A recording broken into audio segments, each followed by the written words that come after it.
இன்று அவருடைய சத்தம். எழுதியவர் சகோதரர் சகரியா புனன் அவர்கள். நாள் நவம்பர் 20. ஞானத்தின் 7 தூண்கள். மணவாளன் ஞானம் என அழைக்கப்பட்டதை நீதிமொழிகள் 8ஆம் அதிகாரம் 1:27 வசனங்களில் வாசிக்கிறோம். அதுபோலவே மணவாட்டியும் கூட ஞானம் என்றே அழைக்கப்படுவதை நீதிமொழிகள் 9ஆம் அதிகாரம் 1ஆம் வசனத்தில் வாசிக்கிறோம். ஏனெனில் இந்த மணவாட்டி எல்லா வகையிலும் தன் மணவாளனுக்கு ஒப்பாகவே மாறிவிட்டார்.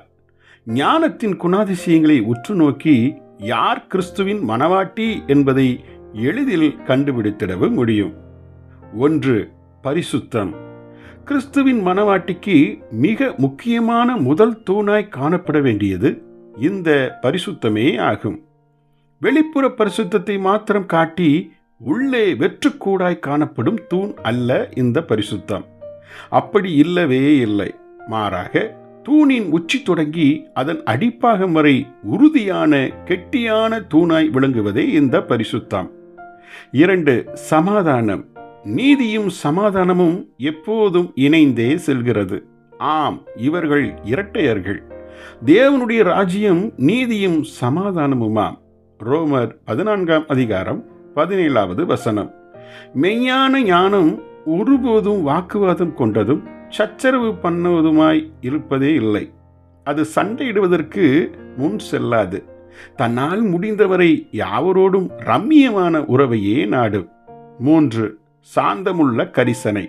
கிறிஸ்துவின் மணவாட்டி மற்றவர்களிடம் எப்போதுமே நல்லவர்களாயும் மென்மை உள்ளவர்களாயும் பொறுமை உள்ளவர்களாயும் சகித்துக் கொள்பவர்களாயும் மரியாதை காண்பிக்கும் குணம் கொண்டவர்களாயும் இருப்பார்கள். 4. இணங்குவதற்கு விருப்பம். எச்சரிப்பையும் புத்திமதியையும் ஏற்றுக்கொண்டு அதற்கு இணங்குவார்கள். 5.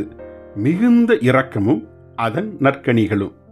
அவ்வப்போது கொண்ட இரக்கத்தினால் அல்ல, கிறிஸ்துவின் மணவாட்டி எப்போதுமே இரக்கத்தினால் நிறைந்திருப்பாள்.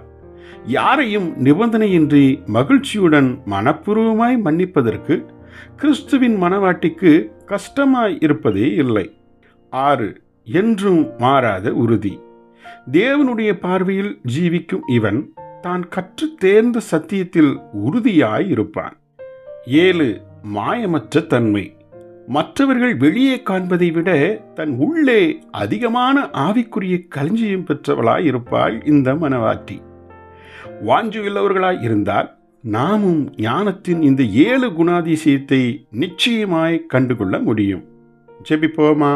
எங்கள் பரம தகப்பனே, ஞானத்தின் சம்பூர்ணம் நிறைந்த எங்கள் மணவாளனைப் போலவே அவரது மணவாட்டியாகிய நாங்களும் ஞானத்தின் இந்த 7 திவ்ய அம்சங்களில் தேறிட கிருபை தாரும்.